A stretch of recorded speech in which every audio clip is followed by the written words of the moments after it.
ശിരൂരിൽ വീണ്ടും അസ്ഥികൾ കണ്ടെത്തി. മനുഷ്യന്റെ അസ്ഥികളാണെന്ന് ജില്ലാ ഭരണകൂടം സ്ഥിരീകരിച്ചു. അസ്ഥികൾ DNA പരിശോധനയ്ക്ക് അയച്ചിരിക്കുകയാണ്. ഡ്രഡ്ജറിലെ മുങ്ങൽ വിദഗ്ധർ നടത്തിയ തിരച്ചിലാണ് അസ്ഥികൾ കണ്ടെത്തിയത്. കോഴിക്കോട് കണ്ണടിക്കൽ സ്വദേശിയായ അർജുനൊപ്പം കർണാടക സ്വദേശികളായ ലോകേഷ്, ജഗന്നാഥ് ജെട്ടി നായക് എന്നിവരും ഗംഗാവലി പുഴയിൽ അകപ്പെട്ടിരുന്നു. ഇവരെ കണ്ടെത്തിയിരുന്നില്ല.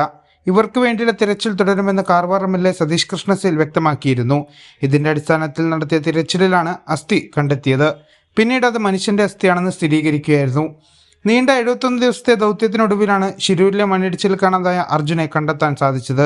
അർജുൻ ഓടിച്ചിരുന്ന മനാഫിന്റെ ഉടമസ്ഥതയിലുള്ള ട്രക്ക് സഹിതമാണ് ഗംഗാവലി പുഴയിൽ നിന്നും പുറത്തേക്കെടുത്തത്.